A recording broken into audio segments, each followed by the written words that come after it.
Welcome to my channel, The Light Within. In our previous chapters, we discovered that reality is a formless, everywhere present field of endless possibilities. Through interaction, what physics calls decoherence and Vedanta calls Maya, individual forms appear, like whirlpools in an ocean.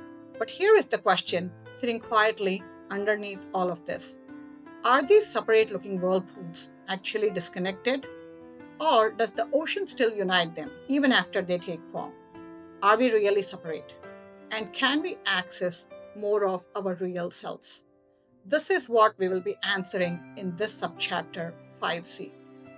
Many of you have seen old twin movies where twins separated at birth can instantly feel each other's pain across oceans without a phone or a signal. We watch it and think, fun movie trope, completely unrealistic. But quantum physics discovered that at the foundational layer of reality, this actually happens, and experimentally, it works every single time. When two particles interact in a certain way, they become entangled. They forge a deep quantum bond and begin to share a single unified state. From that point forward, no matter how far apart you separate them, even if you keep one on Earth and shoot the other to the opposite side of the universe, whatever you do to one particle, the other reacts instantaneously. There is zero time delay. No signal travels between them. One just instantly mirrors the other. Albert Einstein famously refused to believe this was possible, calling it spooky action at a distance. He argued that the particles must contain some pre-existing, hidden internal code like a pair of gloves packed into separate boxes. If you open your box and find a left glove, you instantly know the other box has a right glove. Not because the box is communicated, but because the gloves were already stamped left and right from the start. However, in the 1980s, physicist Alan Aspect ran rigorous tests based on a mathematical proof by John Bell, proving Einstein wrong. There is no hidden local code. The particles genuinely remain fluid and undecided until the moment of measurement, meaning the instantaneous connection across space is real. The field does not care about distances, and it does not care about classifications. An electron can seamlessly entangle with a completely different particle like a photon. Once connected, always connected. Go back to our river pool analogy. Imagine an ocean with two giant whirlpools forming miles apart.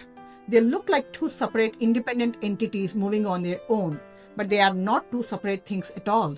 They are the exact same ocean expressing its water in two places simultaneously. If you change the underlying pressure of the ocean, both whirlpools will react instantly. Not because a signal traveled through the water between them, but because they were never truly separate to begin with. Entanglement is just physics realizing that things we thought were isolated are actually ripples of the exact same field. In Advaita Vedanta, this is captured by the great Mahavakya, Tat Tvam Asi, that art thou. You can find this exact echo in the Buddhist concept of interdependence or the Sufi doctrine of Wahdat al-Wujud, the unity of existence. The person sitting across from you right now, your neighbor, your colleague, or a complete stranger on the street, is not an isolated entity completely detached from you. They are simply the exact same ocean of consciousness expressing itself as a different whirlpool. Because of this, every action we take, good or bad, inevitably ripples out and impacts the whole. True compassion isn't just about trying to be a nice person. It is a cold, accurate realization of reality. When the filter drops and you realize you share the same water, hurting someone else makes as little sense as using your right hand to stab your left. When we engage in bitter conflicts over religions, borders, or identities, screaming that my group or my God is superior to yours, we are just two separate whirlpools fighting over who owns the ocean. The root of our conflict is in malice. It is a profound forgetting, driven by the body and brain filtering out our interconnected reality. It changes how we think about the divine entirely. God is not a separate king sitting on a cloud looking down at us. God is the ocean itself, animating every single whirlpool, present in the living and the non-living, the chara and the achara. Aham Brahmasmi is a universal statement of fact for every conscious being on earth. This confirms that separation is an illusion of experience and we are fundamentally connected to the underlying field we originated from. But there is a beautiful way out of this limitation. In quantum physics, reversing decoherence to return particles to their unified state is called recoherence. The engineering process used to achieve this directly mirrors our own spiritual practices. The first one, noise reduction. To restore a particle's infinite wave-like nature, quantum engineers eliminate all external environmental noise. Similarly, stepping away from gadgets or phones and spending time in nature cuts off constant mental stimulation, quieting the storm of chaotic thoughts. Halting interactions. When particles stop interacting with a chaotic environment, they return to their collective wave state. This is precisely what meditation achieves. By calming internal mental projections, the rigid filter of the ego softens, letting us temporarily access the underlying ocean of absolute potential. Deep sleep naturally thins this filter as well. The ultimate return. When recoherence is achieved, the isolated particle sheds its boundaries and becomes the undivided field once more. Through this lens, death is not an end, but the ultimate return, where the temporary body and individual mind dissolve into the whole. It is my belief that this is not a state of zero awareness, but a fully aware state where, with the filter finally gone, we regain complete access to universal consciousness. The ocean remains unchanged. Aham Brahmasmi. If we synthesize everything that we learned in Chapter 5, Chapter 5a says, reality is a formless, all-encompassing field. Quantum physics calls this superposition, and Advaita Vedanta calls it Sarvantaryami, the no form, no qualities, everywhere present Brahman. Chapter 5b says interaction is what forces the formless to take form. Quantum physics calls it decoherence. Vedanta calls it Maya. And Chapter 5c says we are never truly separate.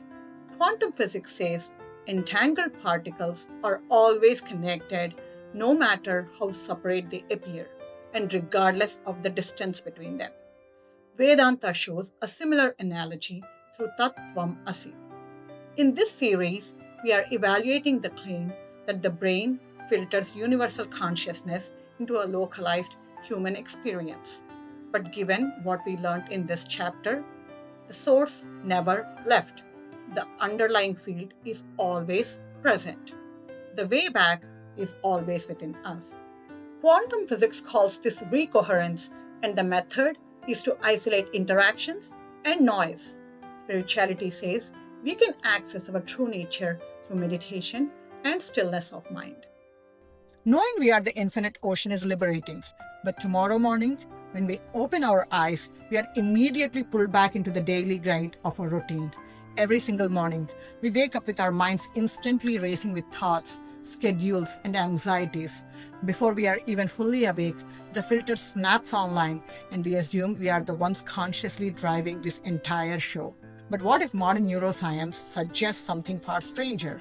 What if your choices and decisions are already being actively formed deep within the brain before your conscious eye even becomes aware of them? In our next episode, Chapter 6, we are going to look at a mind-bending experiment in brain science that fundamentally challenges what it means when we say, I decided. See you in the next episode. And before I let you go, here is a community question. Has there ever been a moment in your life during deep meditation, prayer, a quiet walk in the nature away from screens, or a moment of absolute stillness where your usual boundaries as a separate individual felt less solid? Did you catch a brief glimpse of a quieter, much vaster presence underlying your daily life? I would genuinely love to hear what that felt like for you. Share your stories in the comments below or send me an email at dark.brighthome@gmail.com.